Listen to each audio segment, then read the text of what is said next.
하나님 말씀 나누겠습니다. 하나님 말씀은 여호수아서 2장의 말씀입니다. 여호수아서 2장 말씀, 우리 오늘은 11절까지 말씀을 나누려고 합니다. 여러분 여호수아서 2장 읽고 오셨죠? 읽고 오신 줄 믿고 우리 한 절씩 읽으면서 같이 우리 말씀을 나누도록 하겠습니다. 자, 우리 1절 한번 같이 읽어볼까요? 눈의 아들 여호수아가 시딤에서 두 사람을 정탐꾼으로 보내며 이르되 가서 그 땅과 여리고를 엿보라 하매 그들이 가서 라합이라 하는 기생의 집에 들어가 거기 유숙하더니, 그러니까 여호수아가 지친 곳은 요단강 동편이죠. 시딤 땅, 그게 시딤 땅이 바로 요단 동편이에요. 거기 이제 있다가 두 사람을 뭘로 보냅니까? 정탐꾼으로 여리고 땅을 정탐하게 합니다. 요단강은 이제 이 가나안 땅이 뱀처럼 길게 생겼습니다. 요단강을 딱 건너가는데 여호수아의 군대 이스라엘 백성은 딱 허리, 우리 뭐 인천 상륙작전하고 똑같은 거죠. 허리를 자르고 들어가는데 그 가운데 뭐가 있냐면 바로 여리고 성이라고 하는 큰 성이 있습니다. 그 성을 정복해야 되는데 정복하기 위해서 먼저 정탐을 시킨 거죠. 그래서 두 명의 정탐꾼이 여리고로 갔는데 누구 집에 들어갔습니까?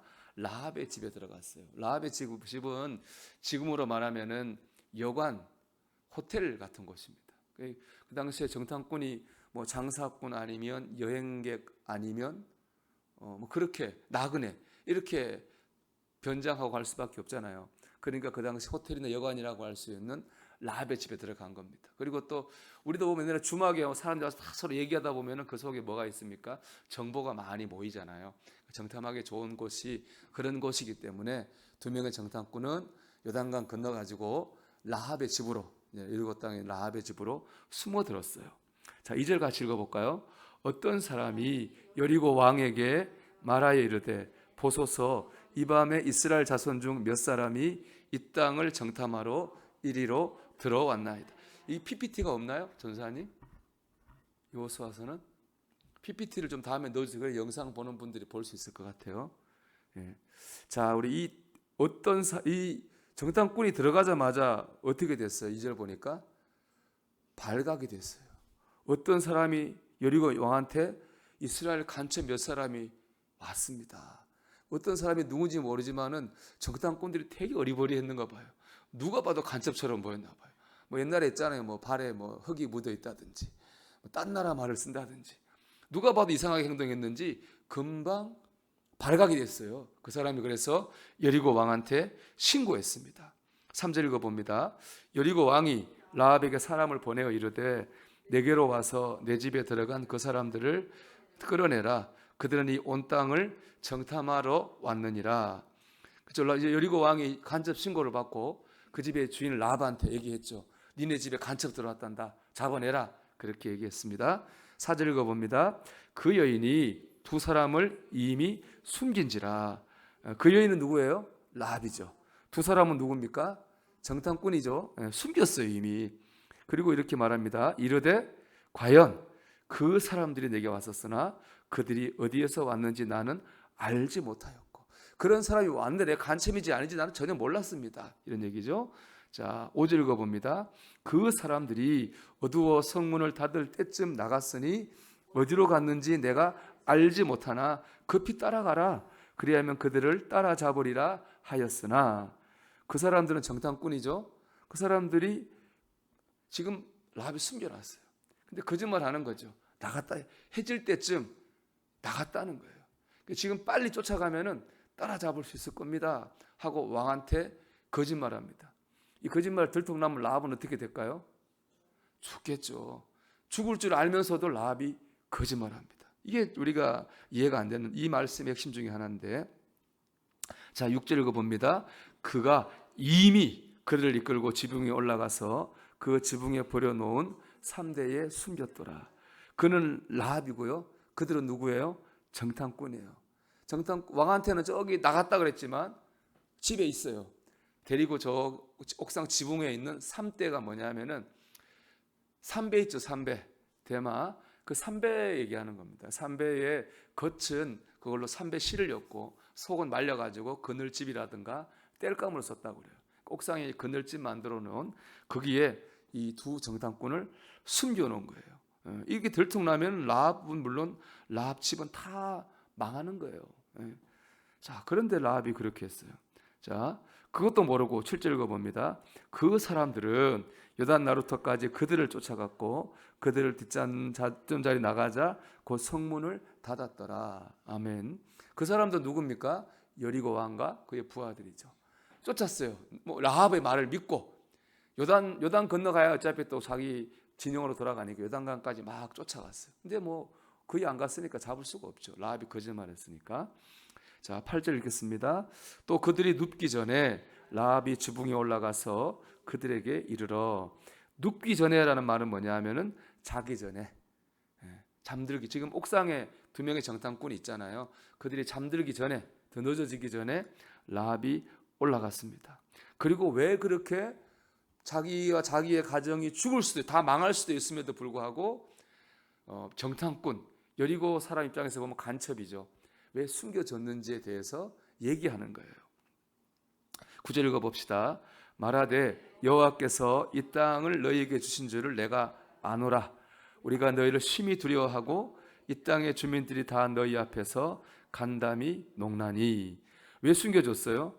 하나님께서, 여호와 하나님께서 이 땅이 여리고 땅이겠죠. 자기가 사는 땅이니까. 여리고 땅을 누구한테 줬다는 거예요? 이스라엘 백성한테 줬다고 하는 걸 내가 안다는 거예요. 우리가 너희를 심히 두려워한다는 거예요. 여리고 사람들이 이 이스라엘 백성을 되게 두려워한다는 거예요. 얼마나 두려워하는지 그 사람들 보면, 생각하면 간담이 녹아내릴 정도로 두려워요. 그래서 라합의 가족이 망할 수도 있음에도 불구하고 왕을 속이고 정탐꾼을 숨겨뒀다. 그런 얘기하는 거예요. 그냥 숨겨준 게 아니고 여리고 하나님이, 이스라엘 백성이 하나님이 참 하나님이고 그 하나님이 이스라엘 백성이 이 땅을 준 걸 내가 알기 때문에 우리가 그렇게 했다는 거예요. 그럼 라합은 보세요. 라합은 이스라엘 사람 만난 적도 없고 뭐 어디 예루살렘도 없었죠. 그때는 뭐 모세를 만난 적도 없잖아요.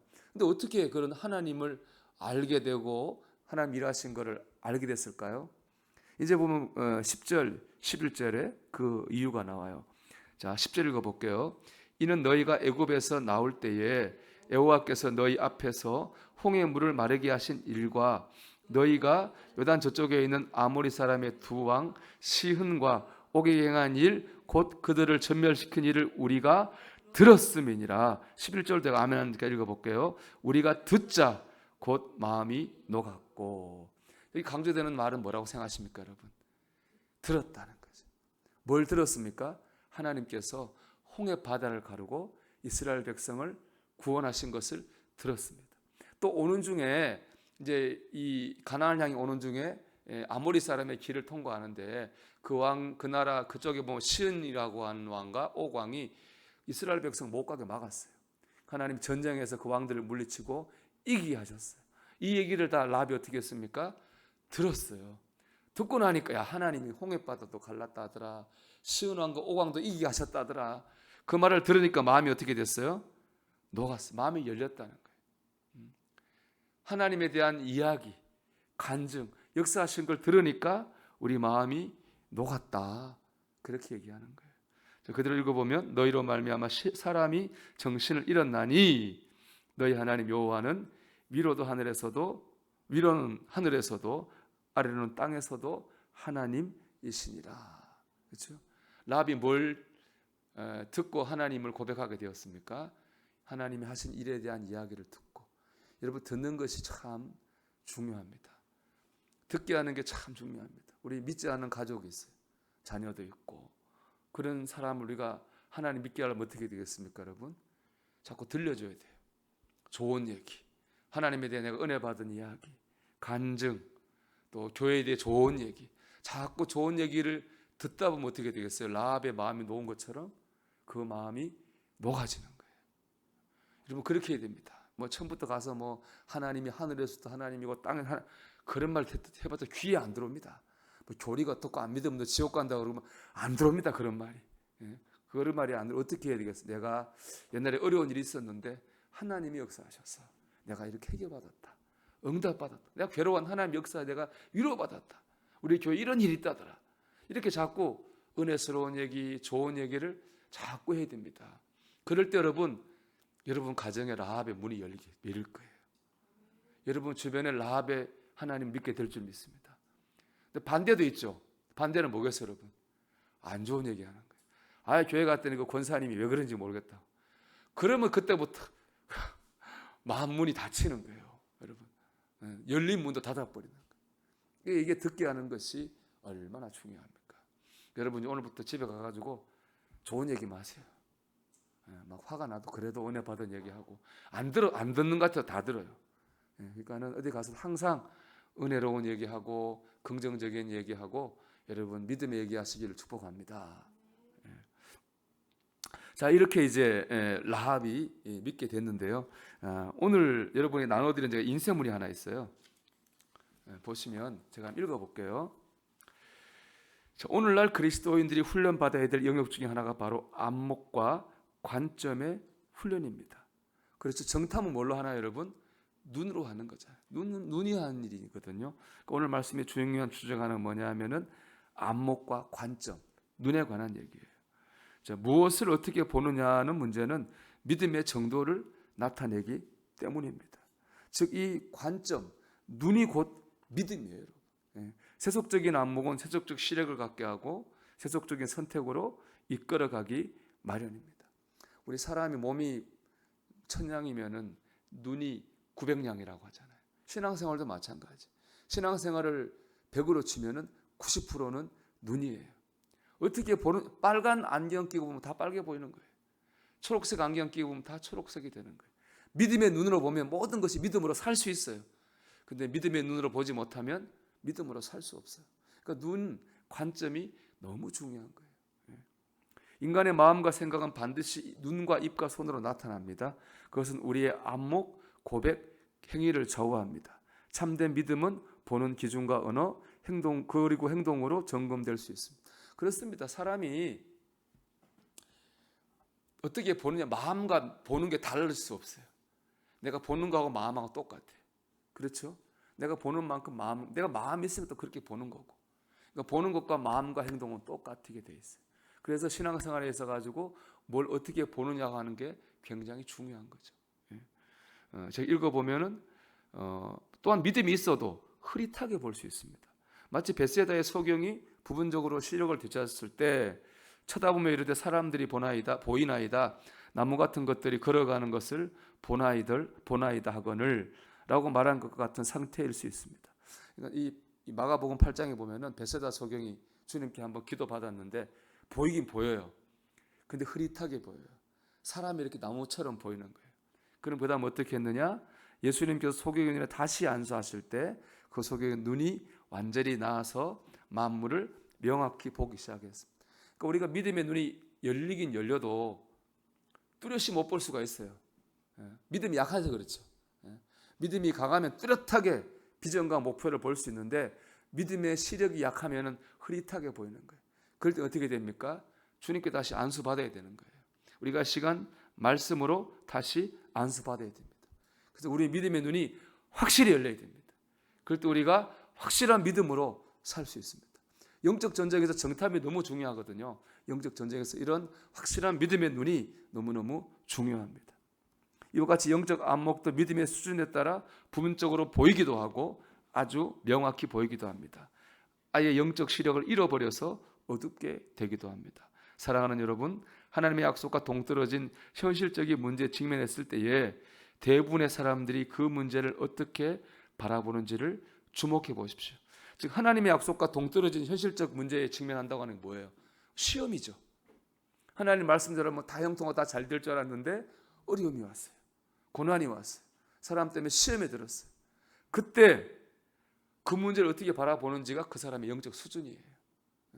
그 수준이 결정나는 겁니다. 관점의 문제는 믿음의 문제라고 하는 것을 알게 될 것입니다. 믿음으로 현실적인 상황을 제대로 바라본다면 낙심하지 않을 겁니다. 여러분 시각이 얼마나 중요하면 이렇게 말하잖아요. 믿음은 바라는 것들의 실상이요 보지 못하는 것들의 증거입니다. 보는 게 바로 믿음인 거죠. 보지 못하는 것들을 보는 것처럼 바라고 기대한다는 것은 매우 위대한 믿음입니다. 모세가 여호와의 명령을 따라 가데스 바네아에서 12명의 정탐꾼을 보내면서 그 땅의 실과를 답사물로 가지고 오라고 했을 때 40일 동안 땅을 탐지하고 돌아온 12명의 보고를 보십시오. 그들은 동일한 현장을 목격하면서도 동일한 믿음을 갖지 못했습니다. 10명의 정탐꾼들은 그 탐지한 땅을 단지 육신적인 안목으로 보았습니다. 그들의 불신앙적인 보고는 이스라엘 백성들의 생각과 마음속에 두려움을 조장했습니다. 하지만 2명의 정탐꾼은 달랐습니다.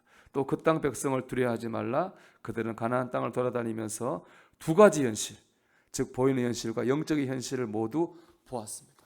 오늘 제가 여러분과 나눌 주제가 바로 이겁니다. 두 가지 현실을 봐야 된다는 거예요. 한 가지 현실은 뭐예요? 육신의 눈으로 보는 현실. 또 하나의 현실은 뭡니까? 영적인 현실. 이 두 가지 현실을 동시에 볼 수 있을 때 우리는 믿음으로 승리할 수 있고 우리 가정과 교회의 영적인 정탐꾼의 역할을 감당할 수 있다는 거예요. 자, 성경을 한번 찾아볼게요, 여러분. 민수기 13장 25절에서 33절입니다. 우리 PPT에 나오니까 볼게요. 민수기 13장. 이제 이게 뭐냐면 우리가 오늘 이 여호수아 이 말씀은 뭐예요, 여러분? 2차 정탐이잖아요. 원래 1차 정탐이 있었어요. 우리 그걸 먼저 한번 보려고 그러는 거예요. 자, 13장 25절 말씀. 25절에서 우리 33절 말씀 한 절씩 교독해 볼게요. 제사장 40일 동안 땅을 정탐하기를 마치고 돌아와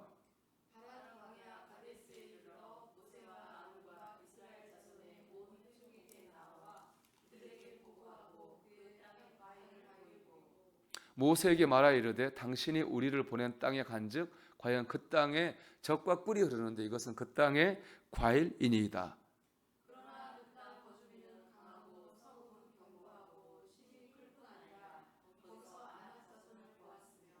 아말렉인은 남방 땅에 거주하고 헤딘과 여부스인과 아모리인은 산지에 거주하고 가나안인은 해변과 요단가에 거주하더이다.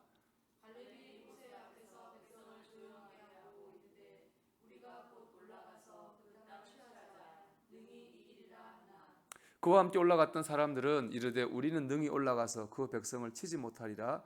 그들은 우리보다 강하니라 하고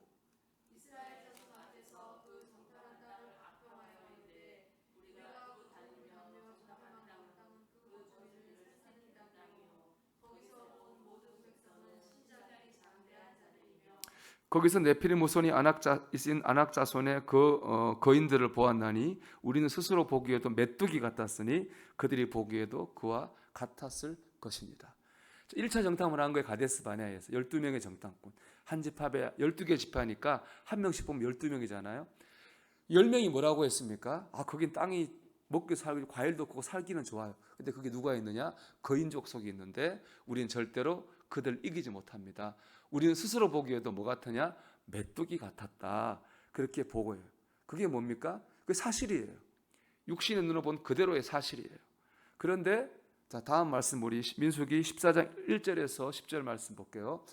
온 회중이 소리 높여 부르짖으며 백성이 밤새도록 통곡하였더라.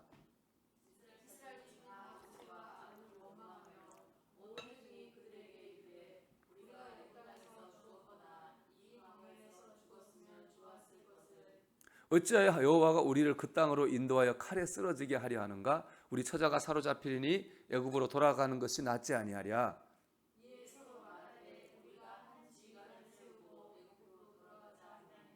모세와 아론이 이스라엘 자손의 온 회중 앞에 엎드린지라. 여기까지 보면은 지금 10명의 정탐꾼 얘기를 듣고 이스라엘 백성이 완전히 낭망했잖아요. 우리를 왜 끌어내서 죽이려고 하느냐 하고 낭망하고 원망하고 불평한 거예요. 그때 우리 6절 볼게요. 6절가 읽겠습니다. 그 땅을 정탐한 자 중 눈의 아들 여호수아와 여분의 아들 갈렙이 자기들의 옷을 찢고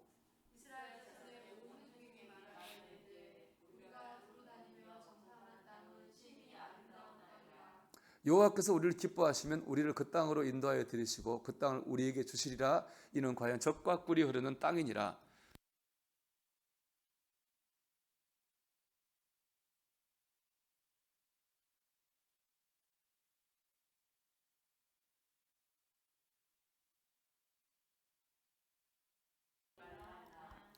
온 회중이 그들을 돌로 치려 하는데 그때 여호와의 영광이 회막에서 이스라엘 모든 자손에게 나타나시니라. 자, 10명의 정탐꾼은 다 우리 메뚜기 같고 우린 뭐 이길 수 없습니다. 현실입니다.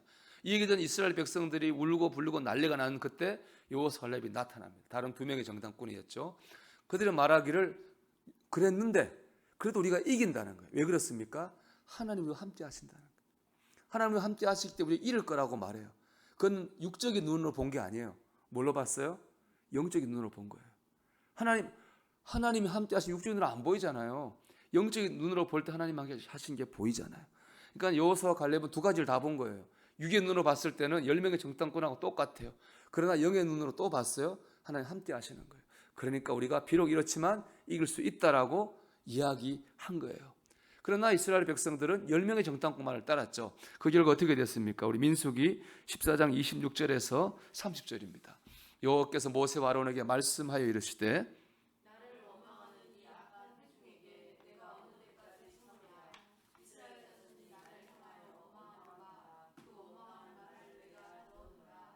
그들에게 이르기를 여호와의 말씀에 내 삶을 두고 맹세하노니 너희 말이 내 귀에 들린 대로 내가 너희에게 행하리니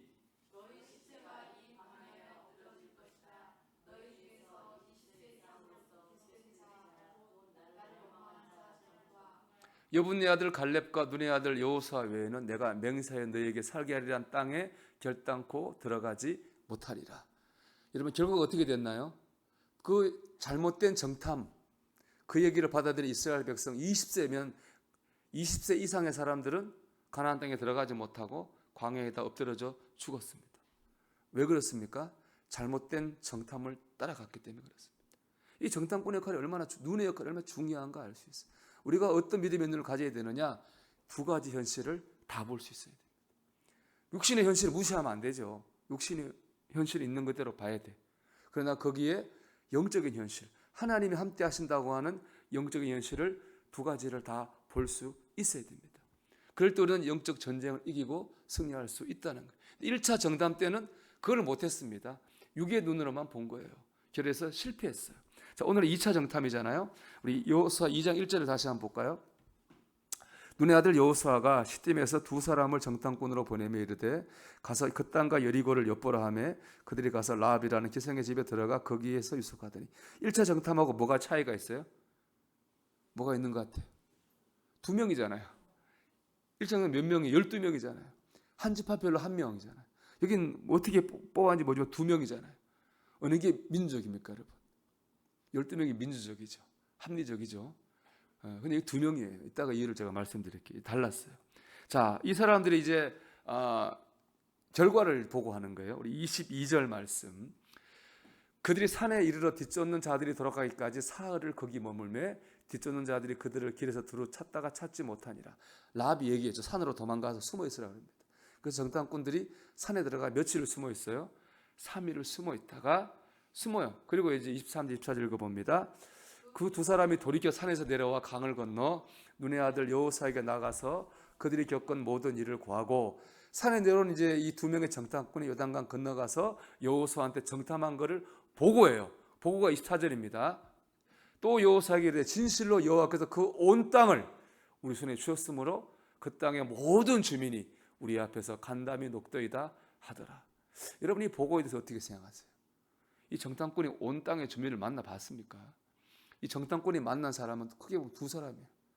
라합하고 여리고 왕. 그렇죠? 그럼 뭐 그 집에 잠깐 옥상에 숨어 있다가 산에 숨어 있다가 간 게 전부예요. 근데 어떻게 온 땅이다 뭐 이렇게 어떻게 알아요? 라합 얘기는 그렇다고 쳐요. 라합이 고백이 있었으니까. 자, 여리고 왕을 봤을 때 정탐꾼은 어땠을까요? 여러분이 정탐꾼의 생각은 어떻겠습니까? 왕이 직접 군대를 몰고 와서 자기가 숨어 있는 것을 포위했어요. 나는 간첩이에요. 마음이 어떨까요? 두렵겠죠. 인간은 두렵겠죠. 이런 마음이 있을 두 가지 마음이 있을 수 있는 거예요. 하나는 두려운 거죠. 야, 이거 죽었다. 왕이 직접 왔으니 난 죽었다. 두 번째 이런 마음도 있을 수 있어요. 우리는 2명밖에 안 되는데 우리를 잡으러 왕까지 온 것 보니까 우리가 되게 무서운가 보다. 그런 마음도 가질 수 있는 거예요. 여러분, 우리가 하나님 일, 정탐꾼 하나님 일을 하는 거잖아요. 하나님이 일하다 보면 이런 시련과 시험을 만날 때가 있어요. 그럴 때 두려워해서 낙심하는 사람이 있어요. 그러나 내가 뭐 좀 하려고 하니까 마귀가 역사하는구나. 내가 하는 게 되게 귀하고 중요한 일인가 보다 라고 생각할 수도 있는 거예요. 두려움을 이기는 믿음이죠. 그건 바로 두 가지 현실을 다 본 사람만이 할 수 있는 생각이에요. 두 가지 현실은 뭡니까? 눈에 보이는 현실이고 또 한 가지 하나 현실은 뭡니까? 영적인 현실입니다. 이 두 가지 현실을 다 볼 때 이 정탐 같은 마음을 가질 수가 있는 거예요. 두려움이 아니라 오히려 내 두려움이 아니라 적 속에 있는 그 두려움을 발견할 수 있는 눈, 바로 그런 눈을 가졌기 때문에 이 정탐에서 성공할 수 있었던 겁니다. 숫자가 왜 2명이냐? 이게 보면 모세 목사님의 실패는 바로 거기 있어요. 정치적으로 베리아 12개 지파니까 민주적으로 12명 뽑았는데 잘못 봤잖아요. 여호수아 목사님 걸 본 거예요. 이렇게 하면 안 되겠다. 2명의 정탐꾼은 어떤 사람입니까? 믿음으로 훈련받은 사람입니다. 믿음으로 훈련받은 두 사람을 통해서 이스라엘 여호수아 군대가 이겼잖아요. 여러분, 믿음의 가정, 하나님의 교회는요, 민주주의가 아닙니다. 그거는 훈련받은 사람들에 의해서 이끌어져 갈 때 영적으로 승리할 수 있는 겁니다. 모든 사람이 더 좋은 게 아니라 훈련받은 사람을 통해서 공동체가 유지되고 인도함 받아야 된다고 하는 교훈이 이 말씀 속에 분명히 있는 겁니다. 훈련받은 사람은 어떤 사람입니까? 두 가지 현실을 다 볼 수 있는 사람. 우리 성경 하나만 더 볼게요. 느헤미야 말씀만 보겠습니다. 자, 1장 2절부터 같이 읽어봅시다. 내 형제들 가운데 하나인 하나니가 두어 사람과 함께 유다에서 내게 이르렀기로 내가 그 사로잡힘을 면하고 남아있는 유다와 예루살렘 사람들의 형편을 물은즉 그들이 내게 이르되 사로잡힘을 면하고 남아있는 자들이 그 지방 거기에서 큰 환난을 당하고 능욕을 받으며 예루살렘 성은 허물어지고 성문들은 불탔다 하는지라. 느헤미 얘기입니다. 느헤미야는 바벨론의 포로로 끌려갔지만 거기서 고이 관료가 됐어요. 그런데 고향 예루살렘에서 들려온 소식을 들은 거예요. 들었더니 어떻게 됐습니까? 예루살렘 성은 완전히 허물어지고 성문은 불타고 거기는 엉망이라는 얘기를 들은 거예요. 고향의 얘기를 듣고 너무 마음이 아픈 느헤미야는 그때 하나님 기도하기 시작했어요. 하나님, 무너진 예루살렘을 재건하게 하옵소서. 그런 비전을 붙들고 기도하는데 하나님께서 역사하셔서 황제가 바벨론 왕이 느헤미야에게 예루살렘을 재건할 수 있는 총독의 자리를 줍니다. 그 예루살렘으로 이제 오게 되는 거예요. 자, 그다음 말씀 볼게요. 느헤미야 2장 11절부터입니다. 내가 예루살렘에 이르러 머무른 지 사흘 만에, 그러니까 총독으로 온 지 3일 됐어요. 그 다음에 뭐 했느냐? 같이 읽어볼게요. 내 하나님 예루께서 예루살렘을 위해 무엇을 할 것인지 내 마음에 주신 것을 내가 아무에게도 말하지 아니하고 밤에 일어나 몇몇 사람과 함께 나갈새 내가 탄 짐승 외에는 다른 짐승이 없더라. 온 지 3일 만에 저녁에 어떻게 했어요? 그 예루살렘을 정탐하러 느헤미야가 간 거예요. 자, 13절 말씀입니다. 그 밤에 골짜기 문으로 나가서 용정으로 본문에 이르는 동안에 보니 예루살렘 성벽은 다 무너졌고 성문은 불탔더라. 보니까 성벽은 다 무너지고 성문은 불타서 엉망인 거예요. 정탐해 봤더니 14절입니다. 앞으로 나가 샘문과 왕의 못에 이르러서는 탄 짐승이 지나갈 곳이 없는지라. 완전히 황폐해져 가지고 짐승도 지나가지 못할 정도로 예루살렘이 완전히 황폐해져 있는 것을 느헤미야가 보았습니다. 자, 다음 말씀 볼게요. 자, 17절부터 말씀입니다. 후에 그들에게 이르기를, 그들은 이제 그 예루살렘에 사는 이스라엘 백성들입니다. 낭망에 있는 사람들이죠. 우리가 당한 공격은 너희도 보고 있는 바라. 현실은 이렇다. 예루살렘이 황폐하고 불탔으니 자, 예루살렘 성을 건축하여 다시 수치를 당하지 말자고. 18절입니다. 또 그들에게 하나님의 선한 손이 나를 도우신 일과 왕이 내게 이런 말씀을 전하였더니 그들의 말이 일어나 건축하자고 모두 힘을 내어 이 선한 일을 하려 하며. 느헤미야 간증한 거예요. 내가 예루살렘 성이 엉망인 얘기를 듣고 기도했더니 하나님 총독으로 보내셨다. 내가 이 일을 위해 왔으니까 우리 건축합시다. 이제 힘을 내서 건축을 하려고 그랬어요. 근데 방해 역사가 나타납니다. 호론 사람 산발락과 종이었던 암몬 사람과 도비아와 아라비아 사람 게셈이 말을 듣고 우리를 업신여기고 우리를 비웃어 이르되 너희가 하는 일이 무엇이냐? 너희가 왕을 배반하고자 하느냐 하기로. 이 사람들은 예루살렘 근처 사람들이죠. 예루살렘이 다시 재건되면 자기들이 불리하잖아요. 그러니까 방해하는 거예요. 바벨론 왕이 허락했느냐 하고 방해를 막혀요. 이렇게 얘기합니다. 내가 그들, 방해자들이죠. 그들에게 대답하여 이르되 하늘의 하나님이 우리를 형통하게 하시니 그의 종들인 우리가 일어나 건축하려니와 오직 너에게는 예루살렘에서 아무 기업도 없고 권리도 없고 기억되는 바도 없다 하였느니라. 자, 느헤미야가 본 영적 현실은 뭡니까? 하나님께서 이거를 형통하게 하실 거라는 거예요. 그걸 분명히 얘기한 겁니다. 느헤미야도 두 가지 현실을 봤습니다. 하나는 예루살렘이 황폐해진 걸 봤잖아요. 그러니까 비전을 품었어요. 또 하나의 현실은 뭡니까? 하나님께서 형통하게 재건하게 하실 거다. 영적 현실을 바라봤어요. 그렇기 때문에 수많은 사람들이 이렇게 방해하고 고난 주고 공격했지만은 결국에 다 이겨내고 그 비전을 따라서 예루살렘을 재건하게 됩니다. 이 재건하는 비전을 이루기 위해서는 우리가 뭘 봐야 됩니까? 두 가지 현실을 봐야 됩니다. 있는 그대로의 현실, 하나님이 함께 하신다, 나와 함께 하신다고 하는, 우리와 함께 하신다고 하는 영적인 현실을 볼 수 있어야 됩니다. 여러분, 그럴 때 비전을 이룰 수 있습니다. 그럴 때 영적 전쟁에서 승리할 수 있는 것이죠. 제가 어제 우리 제방에 젊은 목회자들 몇 분하고 같이 제가 식사를 했어요. 식사했는데 그 중에 한 목사님이 이제 개척을 하다가 좀 안 돼 다시 이제 또 개척한 데가 재건축이 돼가지고 또 딴 데 상가가 돼서 개척을 해요. 한 준비하고 있어요. 걱정이 한 걱정이죠. 자기가 머릿속으로 생각할 때 이런 삼각교회에 과연 교인들이 올까? 그런 생각이 든다는 거. 아무리 생각해도 답이 없는 것 같다는 거예요. 그런 얘기를 해요. 저는 너무 공감하죠. 공감하죠. 왜냐하면은 제가 첫 목회를 집사람하고 둘이 이렇게 예배를 드렸잖아요. 예배를 드리면은 뭐 지난 얘기입니다만 그때 집사람이 임신이 배가 아주 불렀어요. 겨울이었는데 난로가 조기쯤 있으면 집사 옆에 앉아 꼬박꼬박 졸을 때가 있었어요. 나는 일주일 내내 설교 준비했는데 교인은 한 사람밖에 없는데 야 내가 이 뭘 하고 있나 그런 생각을 잠깐 했었어요. 그때 막 전도해서 막 열심히 전도하면 온다 그래요. 온다 말이나 하지 말지. 오늘 하루 종일 기다리면 안 와. 그럼 길에서 만나면 지난주에 못 갔다 이번 주에 꼭 간다 그래요. 그럼 또 얼마나 또 교인이 한 명도 없는데 온다 얼마나 열심히 준비했겠어요. 또 안 와. 그럼 얼마나 낙심되는가 몰라요. 그거 알죠. 저도 그 지하에 개척했으니까 그 목사님 마음 충분히 알죠.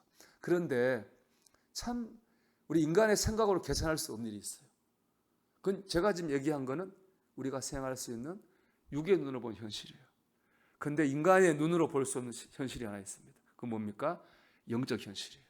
하나님이 함께 하시는 거예요. 정말 간증할 게 어려웠으니 간증할 게 많겠죠. 한 번은 어떤 분이 우리 교회 와가지고 흥분 많이 하고 왔어요. 그분이 왜 왔냐? 강화가요 차가 많이 막힙니다. 토요일 주말 되면. 그때는 차선이 좁아가지고 새벽 1시까지 차가 막혔어요.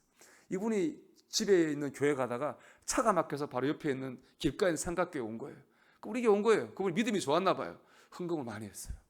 그래서 또 교회가 유지되고 어느 날 우리가 먹고 싶다 얘기하면 누가 사줘요 그거를. 그 먹고 싶은 것도 싼 게 아닙니다. 장어가 먹고 싶은데 그 당시 형편으로는 말이 안 되지. 장어 먹자고 전화가 와요. 그런 일이 있었죠. 제가 몇 번 얘기했습니다만 우리 첫 교인이 팔다리 못 쓰는 사람인데 그 사람이 전화 걸어가 전도를 많이 했잖아요. 그러니까 참 보면은 그거는 우리가 계산할 수 있어요, 없어요? 없잖아요. 육의 눈으로 아무리 봐도 못하는 거잖아요. 하나님이 하시는 거예요, 하나님이. 저는 우리 교회도 지난날 두고 보면 그래요. 제가 우리 교회 15년 됐는데 한 15년 동안 우리가 빚 갚고 모으고 한 돈이 한 5억 5천 6억 가까이 돼요. 그렇게 될 줄 알았겠어요. 내가 한 10년 지나면 한 6억은 내가 모으고 그런 계산할 수가 없어요. 그런 계산할 상황이 아니에요. 그냥 그때그때 믿음으로 살았을 뿐이에요. 그냥 제가 우리 교회 올 때 주님께서 주신 말씀이 있어요. 눈물로 씨를 뿌린 자는 기쁨으로 단을 거두리로다. 늘 저는 그 말씀을 앞으로 뭐가 될지 모르지만 어떤 일이 생길지 모르죠. 인간적 계산은 하나도 모르는 거예요. 모르는 거지만 하나님 이렇게 말씀하셨으니까 헛되지 않을 거다 하는 믿음 가지고 이제 사역하고 있는데 지난날 봤더니 제가 우리 교회 요즘 지방이라 한번 물어봤더니 이렇게 빚 갚고 돈 모은 교회가 없어요. 내가 보니까는 참 감사하구나 내가 생각해요. 이것은 제가 자랑하는 게 아니라 오늘 말씀에 의하면 두 가지 현실이 존재하는 거예요. 육으로 보는 현실이 있는 거예요. 영적인 현실이 있어요. 누구를 보는 현실은 여러분 앞에 있는 고난이 되고 올 수도 있고 문제가 될 수도 있고 현실이 될 수 있어요. 안 될 것 같고 못할 것 같고 그건 눈으로 보는 육의 현실이에요. 그것만 보면 우리 믿음으로 승리할 수 없어요. 그것만 보면 우리 가정의 정탐꾼, 우리 교회 정탐꾼 될 수가 없어요. 하나의 현실을 더 봐야 됩니다. 그건 무엇입니까? 영적인 현실입니다. 영적인 현실은 뭐예요? 라합이 한 말이 똑같아. 하나님 너희와 함께 하시잖아. 하나님 홍해바다도 가르셨지. 시온과 오광도 물리셨지. 그렇죠? 하나님 너희와 함께 하신다는 거예요. 우리가 역사하신다는 거예요. 이 영적 현실들도 볼 수 있어야 됩니다. 이 두 가지 현실을 볼 때 우리는 믿음으로 승리할 수 있고 우리 가정의 영적 정탐꾼 될 수 있고 우리 교회의 믿음의 정탐꾼 될 수 있습니다. 사랑하는 여러분 두 가지 현실을 다 볼 수 있는 믿음의 눈이 열리기를 축복합니다. 흐릿하게 보는 게 아니라 뚜렷하게 볼 수 있는, 그래서 여러분 가정과 여러분 자녀와 우리 교회를 정말 이 축복의 땅으로 인도할 수 있는 그런 믿음의 정탐꾼들이 다 되기를 주의 이름으로 축원합니다.